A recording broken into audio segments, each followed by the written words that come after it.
오늘 우리에게 주시는 하나님 말씀 봉독합니다. 신약성경 누가복음 2장 25절에서 33절 말씀까지를 봉독해 드리겠습니다.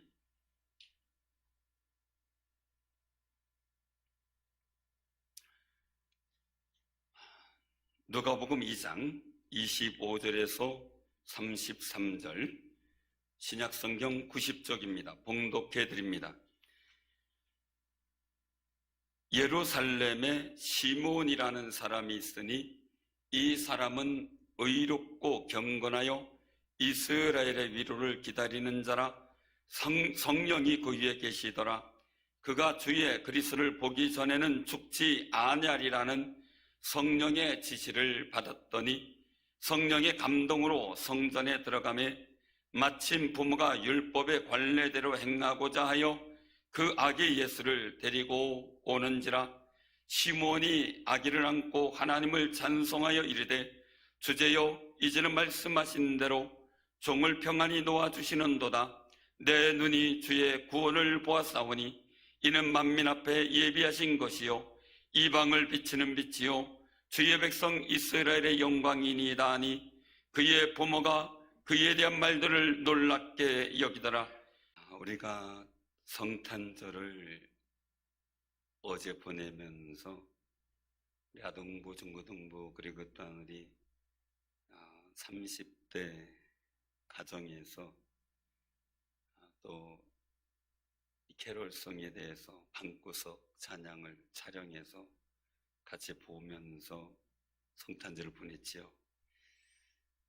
작지만 부족하지만 또 할 수 있는 한 최선의 노력을 다해서 드려지는 우리의 모든 예배와 기도를 하나님이 받으신 줄로 믿으시길 바랍니다. 아벨이 더 나은 제사를 드리려고 했듯이 우리도 특히는 더 나은 예배를 드리고 더 나은 성탄절을 보내고 더 나은 찬양을 드릴 수 있는 아름다운 모습이 계속 있어지기를 원합니다.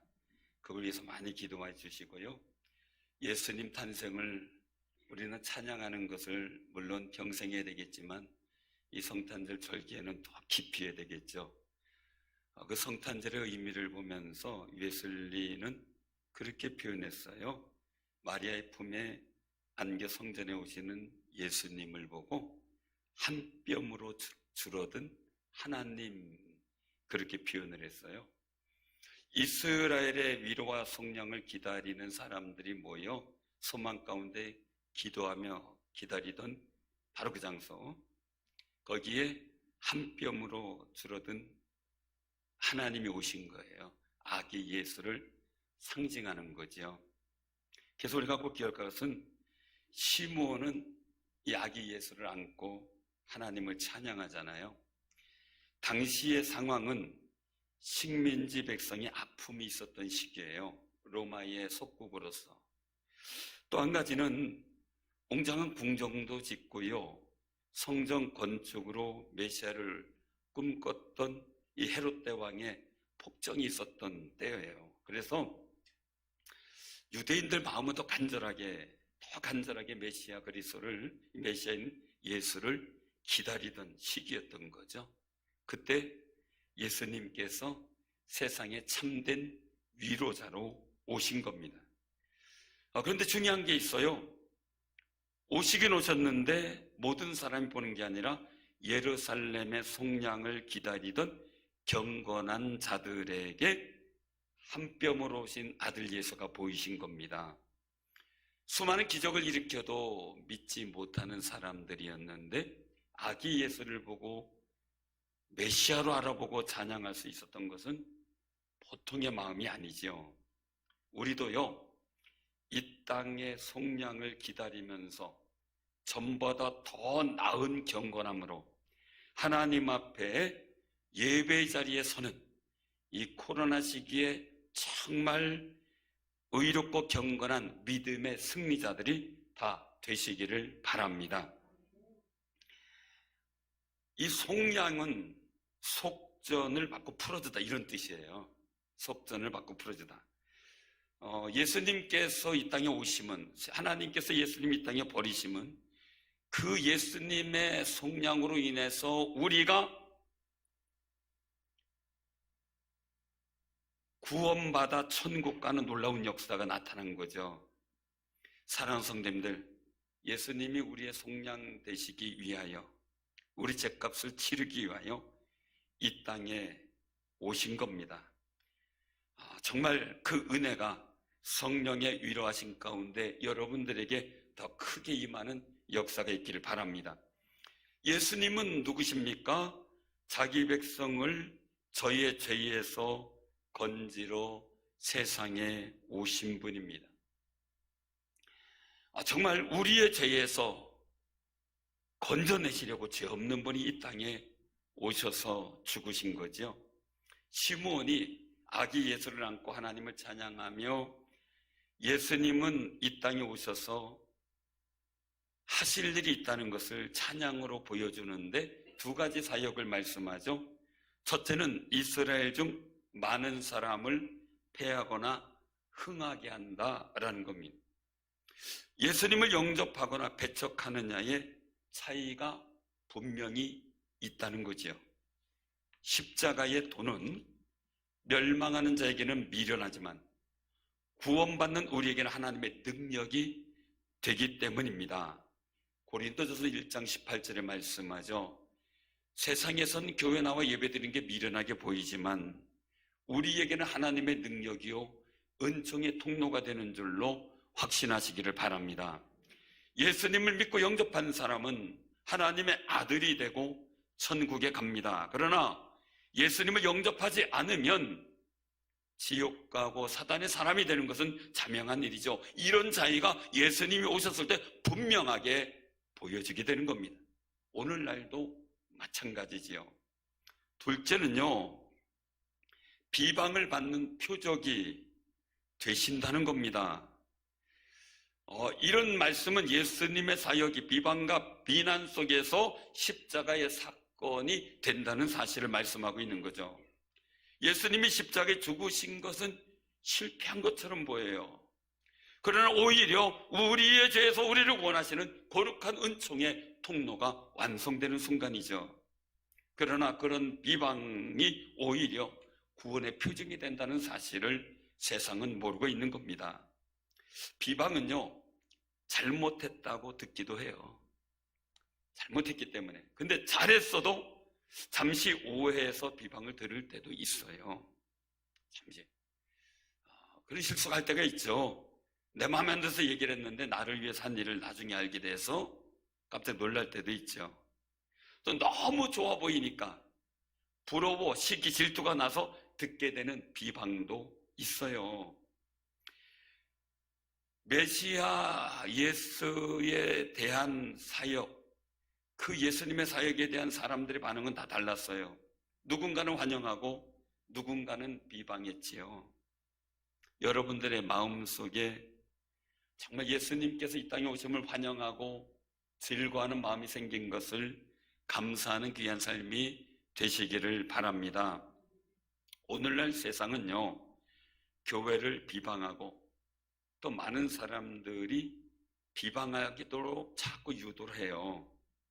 이런 때에 우리는 하나님의 속량의 은혜가 이 땅에 나타나도록 구하고 기도하는 겸손한 마음을 갖기를 바랍니다. 요한계시록 13장 6절에 보면요,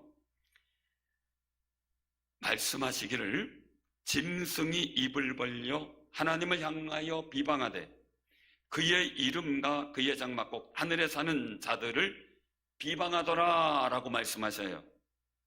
비방도 영적 전쟁의 한 부분이기에 우리는 거기에 주눅들거나 두려워하지 말고 오히려 믿음의 담대함을 갖고 이겨나가는, 말씀을 마음에 품고 고백해 나가는 거룩한 승리자들이 되시기를 바랍니다.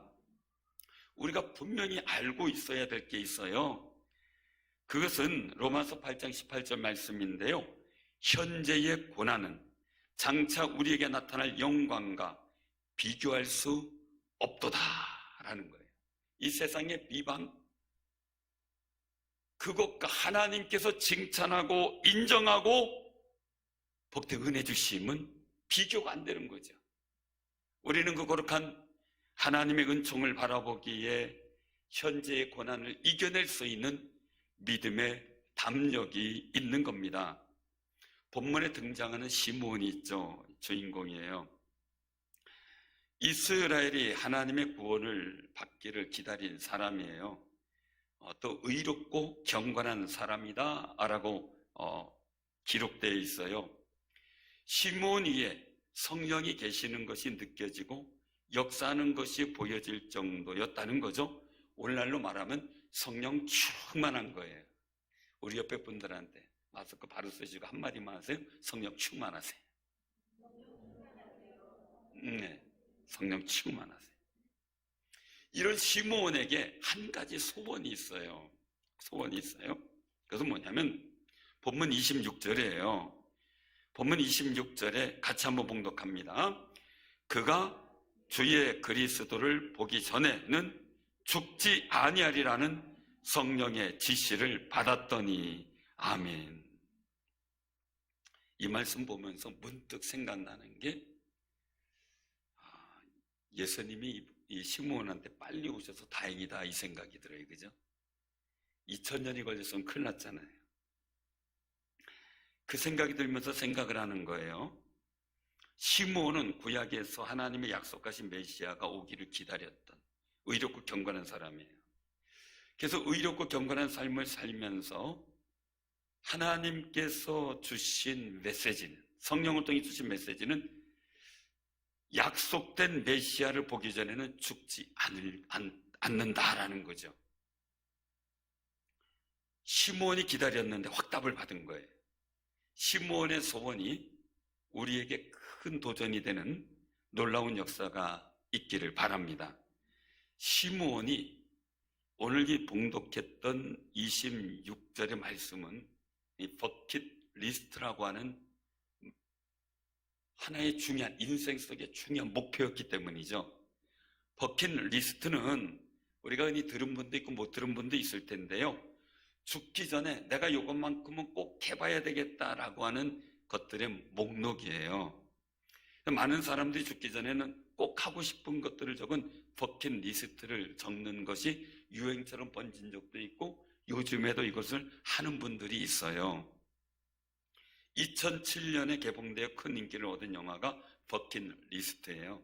부제가 죽기 전에 꼭 하고 싶은 것들 이건데 얼마나 큰 인기가 있었는지 드물게 2017년에 다시 재개봉을 했던 영화이기도 해요.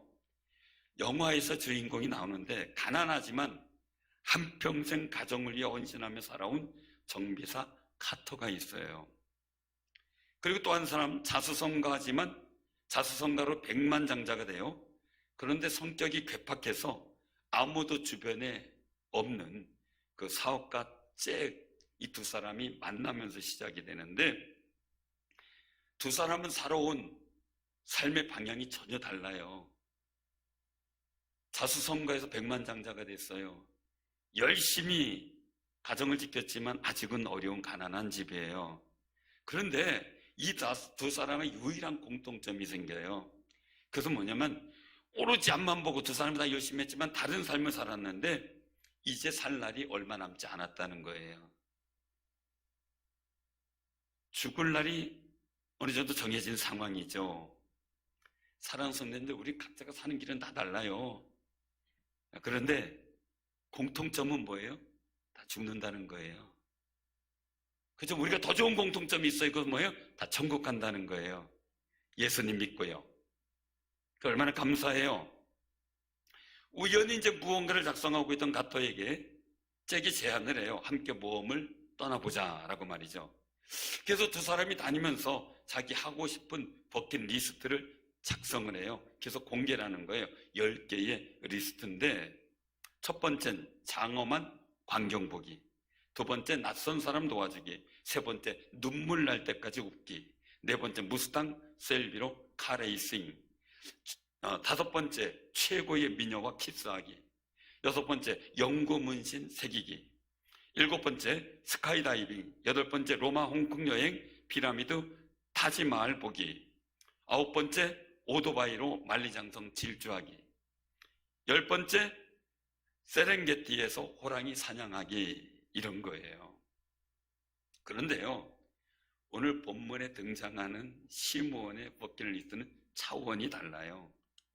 주의 그리스도를 보기 전에는 죽지 아니하리라.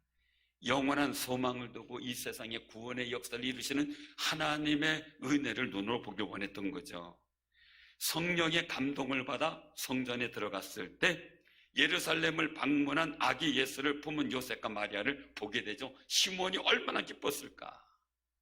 막 뛰어갔을 것 같아요. 이 아기 예수를 안고는 하나님을 찬양해요. 종을 평안히 놓아주시는도다 하면서 말이죠.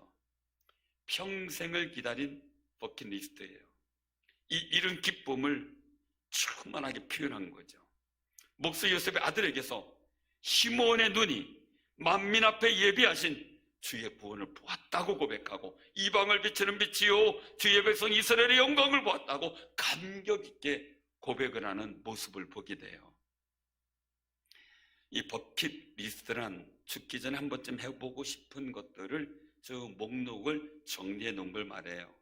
근데 이 어원을 보면 별로 그렇게 좋은 의미는 아니에요. 어원은 죽다라는 의미에서 시작되고요, 양동이를 차다라는 뜻이 버킷리스트에 들어가 있어요. 유래를 보면 좀 무서운데요, 좀 기분이 안 좋고요. 목을 메어 죽을 때 양동이에 올라서서 목에 밧줄을 메고 양동이를 걷어차서 죽는 것에서 유래된 게 버킷리스트예요. 통상적으로 자기 어떤 생명을 이제 끝낼 때 이런 의미를 갖고 있는데, 우리가 통상적으로 얘기를 들어보면은 암 등의 질병으로 병하다가 죽기 전에 여행 등을 목표로 소원을 성취한다는 개념으로 우리가 늘 생각하든지, 아니면 우리는 언제 다 죽을 거니까 죽기 전에 내가 이만큼은 꼭 하겠다라는 어떤 이야기를 써놓는 그런 목록으로 우리는 보통 생각을 해요. 근데 이 버킷리스트를 신앙 안에서 더 큰 의미를 갖기 위해서 저는 소망 목록이다라는 용어를 썼으면 좋겠다는 생각을 가져요. 소망 목록. 그래서 국립국어원에서도요, 이 용어를 추천해요. 버킷리스트보다는 소망 목록을 사용하라고 말이죠. 권장을 하는데, 이 버킷리스트를 작성하다가 실행하고 하는 일에 실패하는 가장 큰 이유는 이루기 힘들 것들을 써야 된다고 생각하기 때문이라는 거죠. 그런데 이 소망 목록은요, 그냥 이루고 싶은 거, 하고 싶은 소망들 정도로 생각하고 작성하는 것이 좋다는 거예요. 사람이 좋은 아이디어는요, 항상 수많은 아이디어들 사이에 묻혀 있다 그래요.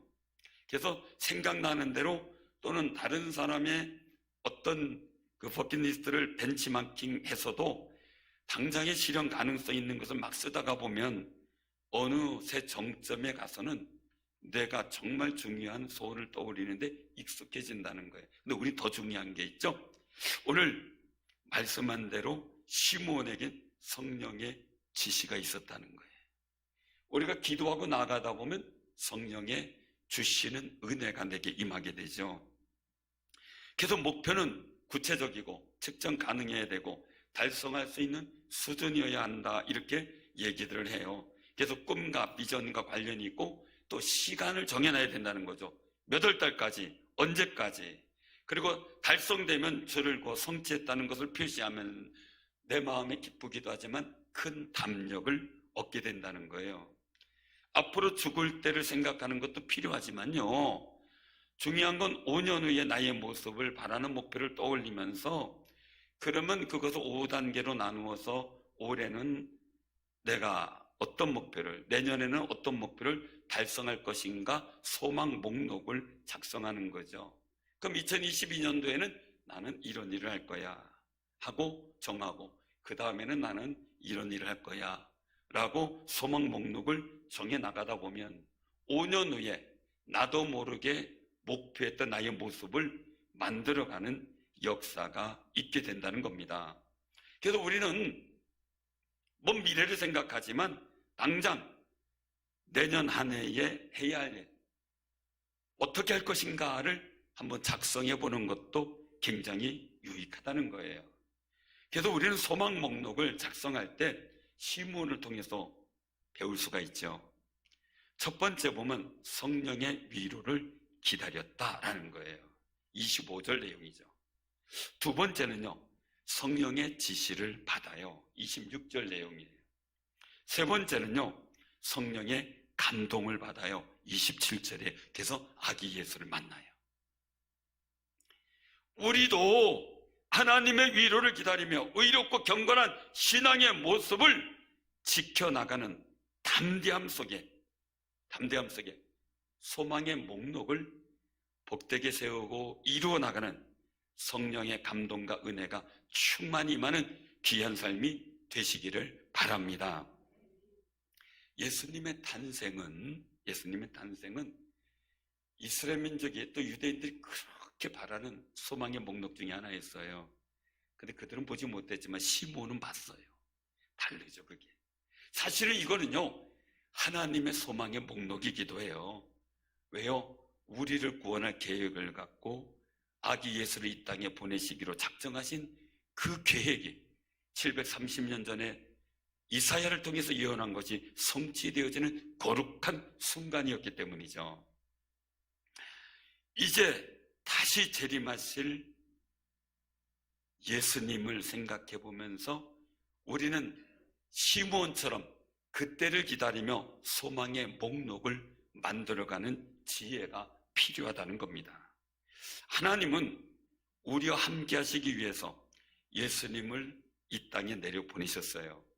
예수님을 영접한 사람은 임마누엘 하나님을 경험하게 되는 거죠. 이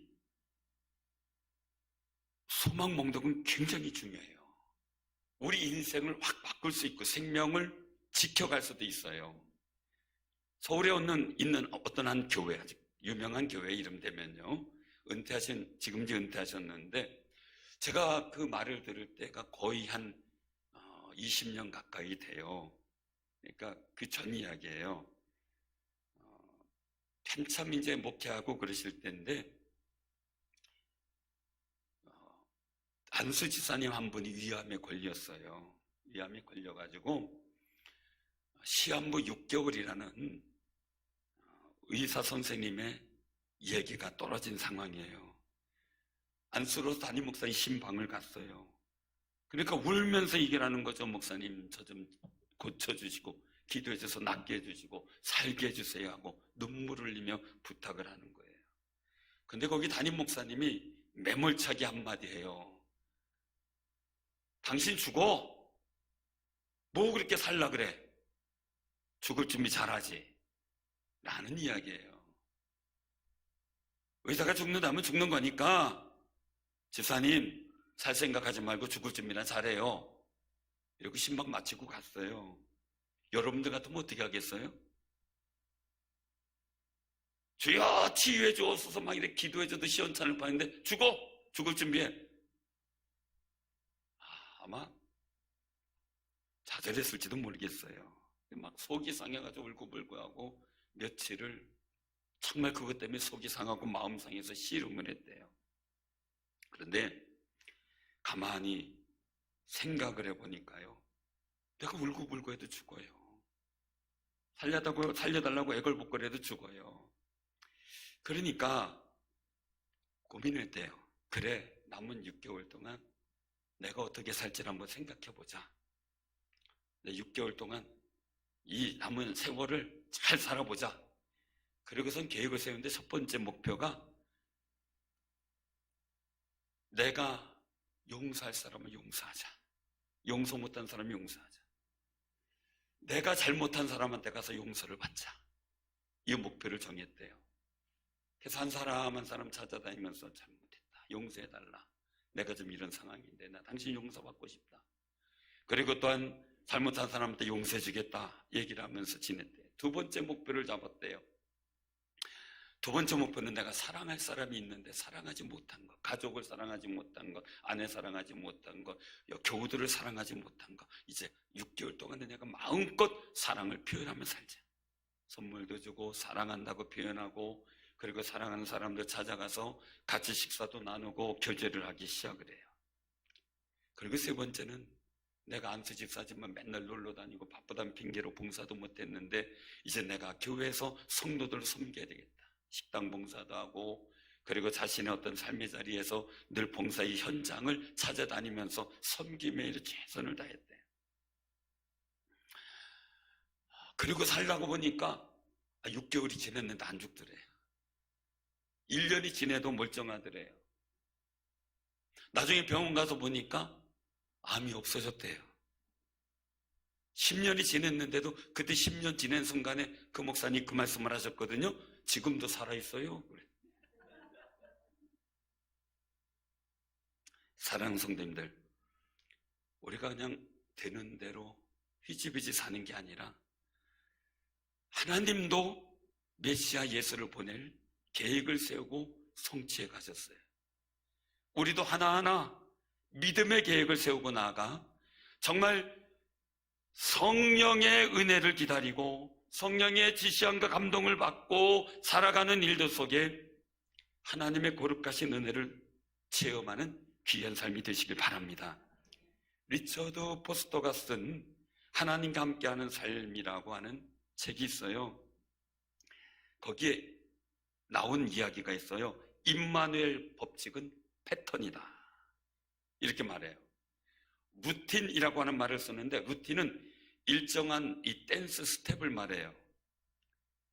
댄스 스텝을 알면요, 사람이 이렇게 갔다가 어떻게 돌고 스텝이 어떻게 바뀌는 거 알면 재미있어요. 근데 스텝을 모르면요 정신 사나워. 매일 뺑뺑뺑 돌고 이러니까요. 아는 사람은 참 잘한다 이렇게 표현하지만 모르는 사람은 정신없어 이렇게 되는 거죠. 루틴을, 즉 댄스 스텝을 이해하고 있으면요 댄서가 다음 동작이 어떻게 될지 알고 있어요. 그래서 참 감미로워요. 이 저자는 그렇게 말해요. 성경은 하나님께서 함께하는 삶을 기록한 책이다. 하나님께서 함께하는 삶을 임마누엘 원칙이다 라고 설명을 해요. 임마누엘 원칙을 알면 성경을 쉽게 이해할 수 있다는 거예요. 왜냐하면 성경을 읽으면 그 성경의 역사 속에 수많은 신앙의 성인들이 하나님이 함께 하심의 역사를 경험하고 그 은혜를 찾아가는 역사를 보게 되거든요. 사랑하는 성도님들, 예수 그리스도 이 땅에 오시면 임마누엘의 역사예요. 그 은혜, 예수님이 오신다는 사실을 알고 기다렸다면 시므온처럼 훨씬 더 감격적으로 주님을 영접했을 거예요. 모르니까 소동하고 난리치고 헤롯은 죽이려고 쫓아다니고 그랬던 거죠. 우리도 마찬가지죠. 주님 오실 그때에 기쁨으로 주님 앞에 설 수 있는 거룩한 준비가 이루어지는 아름다운 신앙의 승리자들 되시길 바랍니다. 임마누엘을 깊이 이해하면 우리의 영적 삶을 부유하게 해줄 통찰력과 분별력을 얻게 된다는 거예요.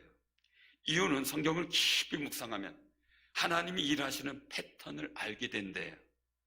그래서 어떤 상황이 생겨도 코로나가 생겨도 염려하지 않고 하나님의 거룩한 은혜를 입어 오히려 하나님의 나라 의를 구하고 하나님께 감사할 수 있는 능력을 갖게 되는 거죠. 막 안절부절 못하다가 이루어지는 것보다 평안하고 기쁘고 감사하며 찬양하며 있던 중에 이루는 것이 멋지잖아요. 호레이스 저드슨이 해법 찾기라는 일들 속에서 얘기를 하는데 이 패턴을 알아낸다는 것은 다음에 무슨 일이 일어날지 미리 아는 것이다 라고 말을 했어요. 하나님의 패턴을 알게 되면 통찰력과 분별력을 얻게 되는데 그 속에서 시므온은 성령의 위로와 예수 그리스도의 탄생을 기다리는 거룩한 영성을 받게 되었다는 거예요. 사랑하는 성도님들, 우리 시므온의 소망의 목록을 본받아요. 우리가 정말 하나님의 위로함을 기다리고 있잖아요. 그 위로와 기다림 속에서 성경 묵상을 통해 내년 한 해는 임마누엘의 은혜를 경험하는 귀하고 복 있는 삶이 되기를 주님의 이름으로 축원합니다.